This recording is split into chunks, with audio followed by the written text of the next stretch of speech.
जी हां दोस्तों, कोटद्वार जहां एक दुकान के नाम पर उठा विवाद अब कई परतों में खुलता जा रहा है। जिस जगह एक मुस्लिम दुकानदार की मदद को लेकर बवाल मचा, अब उसी इलाके से एक चौंका देने वाला दावा सामने आ रहा है। एक ऐसा मामला सामने आ रहा है जिसे सुनकर देखकर आप भी दंग रह जाएंगे। क्या मामला सिर्फ दुकान के नाम का है? नहीं, इससे अलग है। जो मामला मैं लेकर आया हूं वो चिंता में डालने वाला है। कोटद्वार में सरकारी जमीन पर अतिक्रमण के आरोप लग गए और सही भी है या नहीं, ये रिपोर्ट बताएगी। अगर ये सही है तो ये अतिक्रमण किसने किया, कब किया, प्रशासन अब तक क्यों चुप रहा? क्या कोटद्वार में डेमोग्राफिक चेंज हुआ? डेमोग्राफी बदलने की आशंका सिर्फ एक दावा है या फिर इसके पीछे कोई ठोस सच्चाई है? आज की इस रिपोर्ट को देखिए, दावों की हकीकत बताऊंगा आपको कागजों में क्या दर्ज है। नमस्कार, पहला मैं पंकज रौतेला, आप देख रहे हैं उत्तराखंड न्यूज। दोस्तों, कोटद्वार में सरकारी भूमि पर अवैध मुस्लिम बस्तियां बस गईं। लकड़ी पड़ाव, आम पड़ाव में कब्जे हो गए और यूपी से पहुंची महिलाओं द्वारा उत्तराखंड में जन्म प्रमाण पत्र बनवाने के आरोप लग गए। डेमोग्राफिक चेंज की आशंका पैदा हो गई, सियासी लोगों की भूमिका संदिग्ध हो गई। जी हां दोस्तों, ये सब मैं बताने के लिए आया हूं अपनी इस रिपोर्ट के जरिए, तो वीडियो को अंत तक जरूर देखिएगा। कैसे कोटद्वार में मुस्लिम ने किया बड़ा खेल। दोस्तों, एक तरफ कोटद्वार में माहौल बिगड़ा, मामला आप सबके सामने आया। आप जानते हैं, एक मुस्लिम ने अपनी दुकान का नाम बाबा रखा तो बवाल हो गया।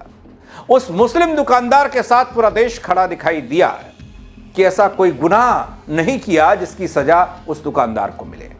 पुलिस ने भी कह दिया दुकान का नाम नहीं बदला जाएगा। लेकिन एक और खबर पौड़ी गढ़वाल के कोटद्वार से आई, शहर से आई, उसको देखेंगे तो चौंक जाएंगे। वो ये कि कोटद्वार में डेमोग्राफिक चेंज की खबर है। इसमें सरकारी भूमि पर कब्जे की खबर है। सरकारी भूमि पर कब्जा कर बस्तियां बसाने में मुस्लिम्स का हाथ है, मुस्लिम समुदाय के लोगों का हाथ है। कांग्रेस के नेताओं की भूमिका पर भी सवाल उठ रहे हैं। सब बात होगी सिलसिलेवार तरीके से, जरा गौर कीजिएगा।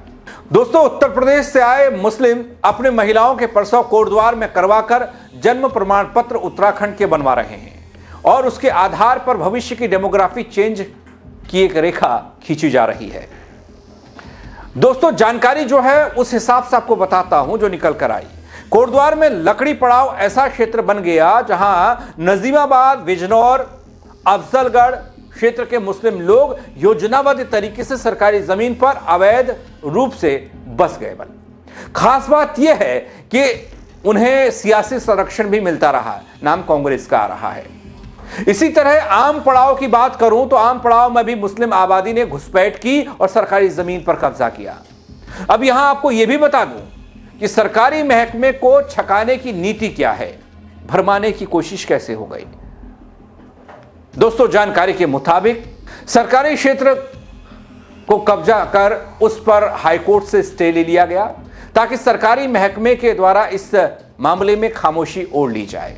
इधर दोस्तों, सूत्र बताते हैं कि लकड़ी पड़ाव और आम पड़ाव में ऐसी घनी मुस्लिम आबादी है कि यहां जाने का साहस कोई प्रशासनिक अधिकारी नहीं कर पाता। बल यहां फर्जी दस्तावेज बनाकर उत्तराखंड की सरकारी सुविधाओं का फायदा भी लोग जमकर उठा रहे हैं। बताया तो यह भी जाता है कि यहां यदि सत्यापन अभियान चलाया जाए तो बहुत से घुसपैठियों का पर्दाफाश हो सकता है। और एक नदी बहती है, नाम है खो नदी। कैसे खो नदी के किनारे मुस्लिमों का अवैध कब्जा हो गया वो बताता हूं, यह भी खबर में है। दोस्तों, कोटद्वार से निकलकर आने वाली खो नदी के किनारे में सरकारी नदी श्रेणी की भूमि पर बड़ी संख्या में उत्तर प्रदेश के मुस्लिमों के अवैध कब्जे हो रहे हैं। दोस्तों, यह भी जानकारी सामने आई कि यहां की वोटर लिस्ट में ऐसे नाम हैं जो कि यूपी की वोटर लिस्ट में भी हैं। यह विषय एक बार यहां से विधायक रहे हरक सिंह रावत ने खूब उठाया था। यहां कैंट एरिया में अवैध मजार बना दी गई, जिसे लेकर पिछले कुछ समय से विवाद भी चल रहा है। दोस्तों, पिछले दिनों एक और विषय चर्चा में आया था कि कोटद्वार के अस्पतालों में ज्यादातर बच्चे उत्तर प्रदेश की महिलाओं, मुस्लिम महिलाओं के जन्म ले रहे हैं और इनके जन्म प्रमाण पत्र उत्तराखंड में बन रहे हैं। फर्जी दस्तावेज प्रमाण पत्र बनाकर आयुष्मान कार्ड भी उत्तराखंड के बनाए गए। कल को दोस्तों यही बच्चे उत्तराखंड के नागरिक होने का दावा करेंगे, जिसे लेकर कई सवाल उत्तराखंड सरकार के सामने खड़े हो रहे हैं। यह विषय स्थानीय विधायक और विधानसभा अध्यक्ष रितु भूषण खंडूरी के सामने भी सामाजिक संगठनों के द्वारा रखा जा रहा है, उठाया जा रहा है, लेकिन इस पर कोई अब तक संज्ञान लिया नहीं गया। कोटद्वार शहर डेमोग्राफी चेंज की दृष्टि से संवेदनशील हो चुका है। इस ओर सरकार ने जल्द ध्यान नहीं दिया तो उत्तर प्रदेश से लगता ये क्षेत्र भी सनातन संस्कृति को खतरे में डाल सकता है, आघात पहुंचाने वाला हो सकता है। एक तरफ सनातन की परिभाषा गढ़ी जा रही है कोटद्वार में, हिंदू मुस्लिम भाई भाई बताया जा रहा है, जिसकी देश में सराहना हो रही है, लेकिन दूसरी तरफ वो काला खेल भी है जो खेल उजागर हो नहीं रहा, या हो रहा है तो उसे होने नहीं दिया जा रहा। अगर कोई शिकायत कर रहा है तो उस पर कार्रवाई नहीं हो रही, वो है अवैध कब्जों का। दोस्तों, सवाल बहुत सारे हो सकते हैं, जवाब जिनके अभी भी अधूरे होंगे या मिले नहीं होंगे। क्या कोटद्वार में सरकारी जमीन पर अतिक्रमण हो रहा है, हुआ है? अगर हुआ है तो फिर जिम्मेदारी किसकी सर मढ़ो? अवैध कब्जा करने वाले या आंख मूंदे बैठे अफसर? क्या यूपी से आकर यहां जन्म प्रमाण पत्र बनवाने के आरोप सही हैं या ये सिर्फ आशंकाएं हैं? इसकी छानबीन प्रशासन को, स्वास्थ्य महकमे को, सरकार को करवानी चाहिए।